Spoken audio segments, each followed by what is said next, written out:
శ్రోతలకు స్వాగతం. సంస్కృతి ఛానల్లో భాగంగా దత్త దర్శనం అనగా శ్రీ దత్తాత్రేయ చరిత్ర చెప్పుకుందాం. ఒకటో ఎపిసోడ్లో దత్తాత్రేయ స్వామివారి బాల్యం గురించి చెప్పుకుందాం.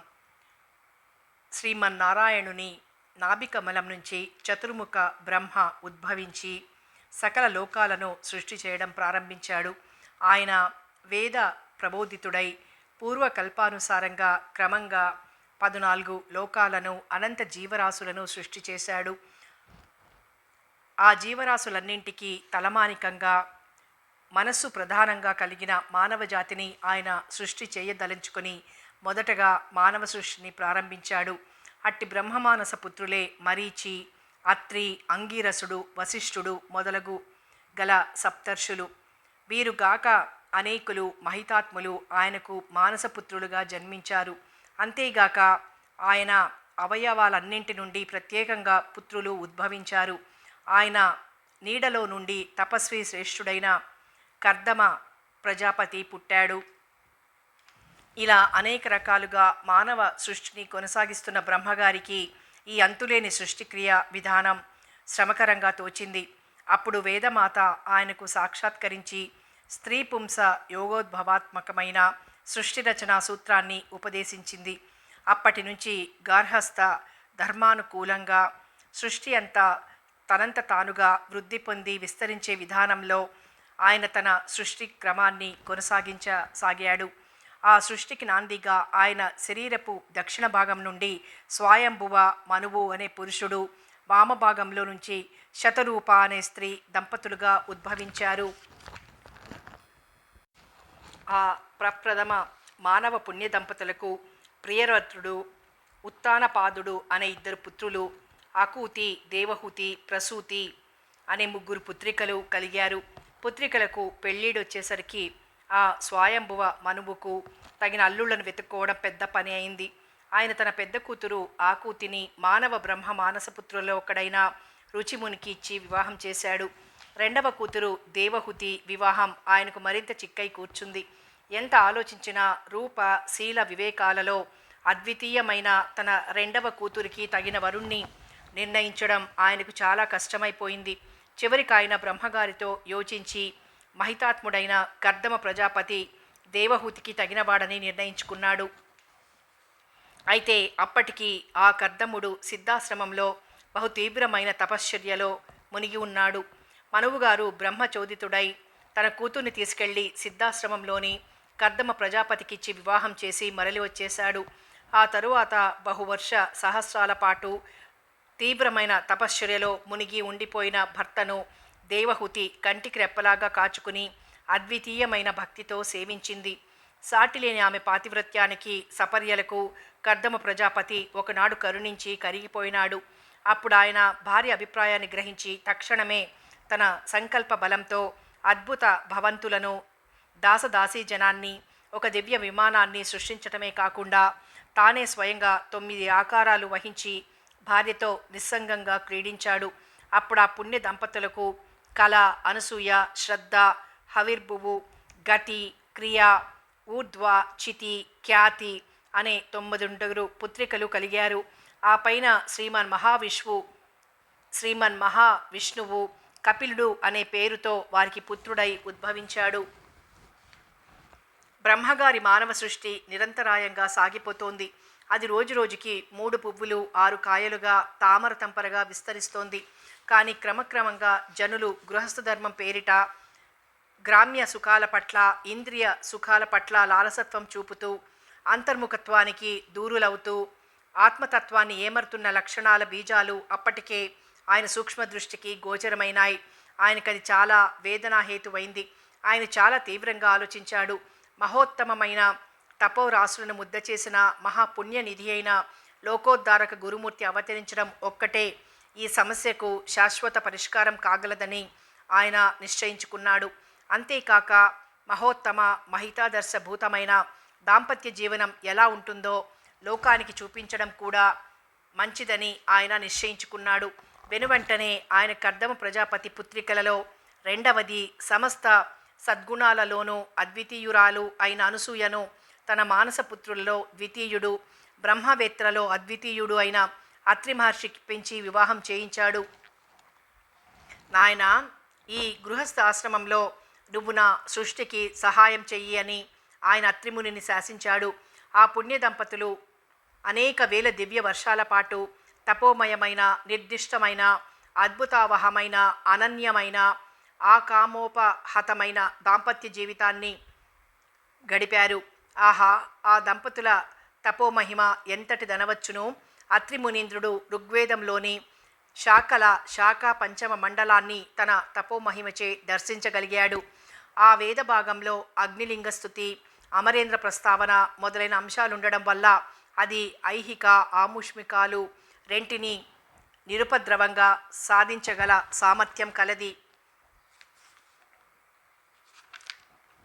ఒకప్పుడు కృతయుగంలో రోగాలు హెచ్చు పెరిగి ప్రాణిలోకానికి హాని అవుతూ ఉంటే ఆ మహానుభావుడే ఆయుర్వేదమనే ఉపదేశాన్ని దర్శించాడు. మరొకప్పుడు మనుప్రణీతమైన ధర్మశాస్త్రం దురవగాహంగా ఉందని ప్రజలు చింతిస్తుంటే తేట మాటలతో తానే స్వయంగా ఒక స్మృతిని సంతరించాడు.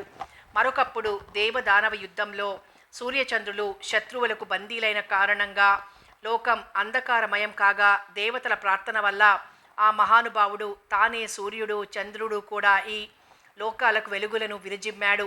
అట్లా ఆయన చేసిన అద్భుత విశ్వహిత కృత్యాలను ఎన్నింటినని మనం చెప్పగలం? ఇక అద్వితీయ పాతివ్రత్య రూప మహాద్భుత తపః పరమావధి అయిన ఆ అనసూయ మాత చేసిన మహత్తర కృత్యాలకు సాటే లేదు. ఒకప్పుడు ఎండలు విపరీతమై గంగానది ఎండిపోతే ఆ తల్లి మునిజనుల సౌకర్యార్థమై తాను ఆ నదిని పునరుజ్జీవింపచేసింది.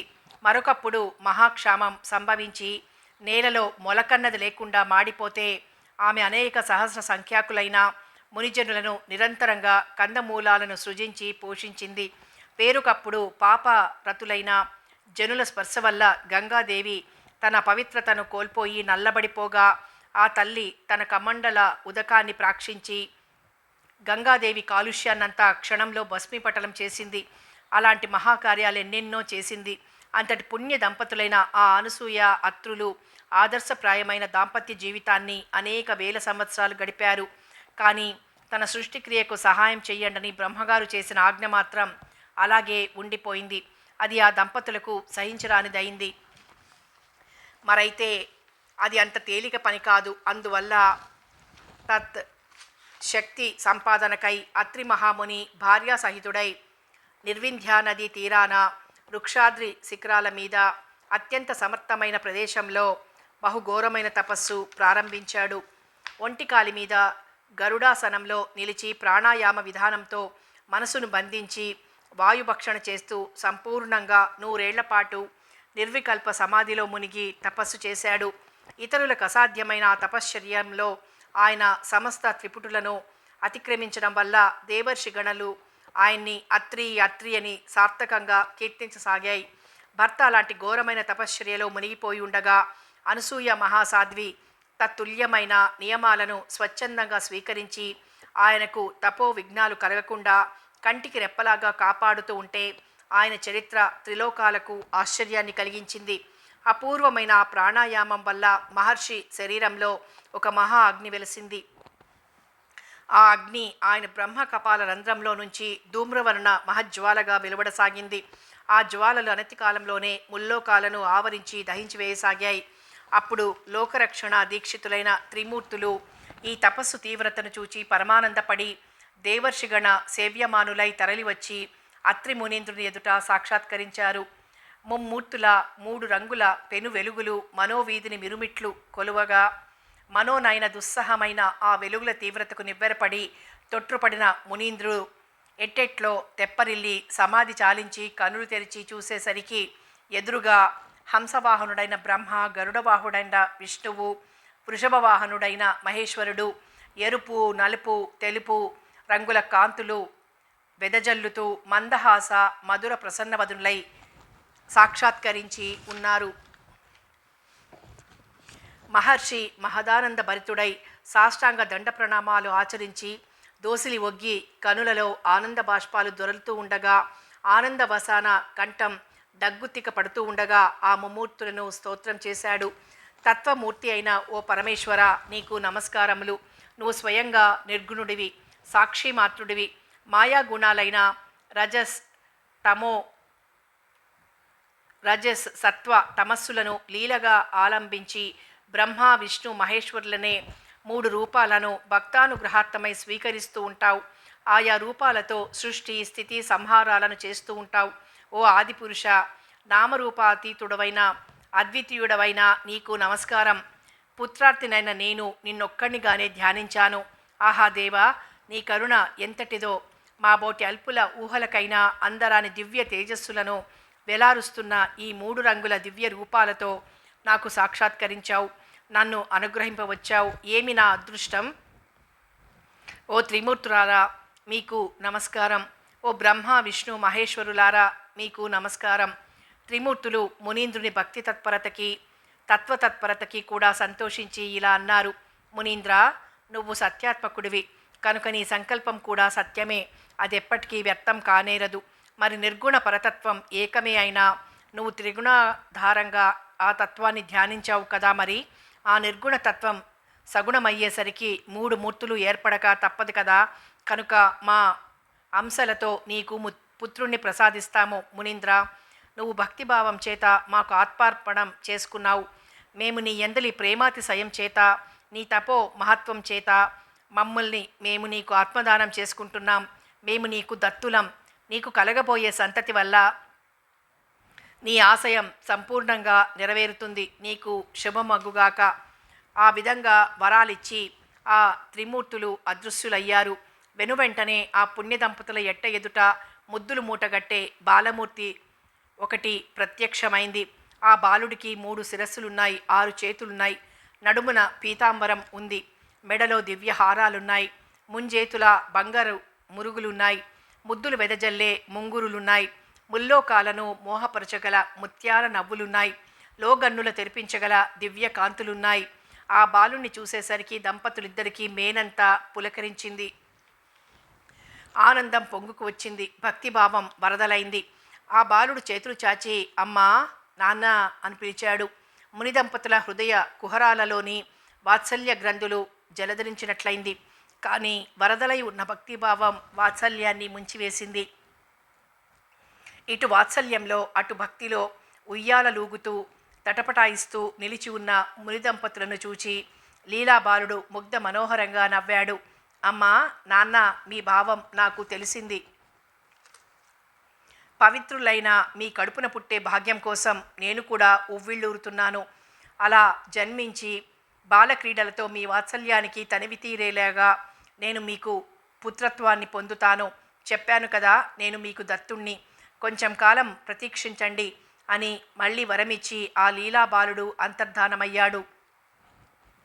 ఆ విధంగా సిద్ధార్థులైన ముని దంపతులు ఆనందమగ్నులై దండకారణ్య సమీప భూములలో ఉన్న తమ ఆశ్రమ పదానికి మరలి వచ్చి శిష్యగణ సేవితులై తమ నిత్య తపశ్చర్యలలో ఆనందంగా కాలం గడపసాగారు. మరో భాగంలో మరి కొంచెం విశేషాలు తెలుసుకుందాం.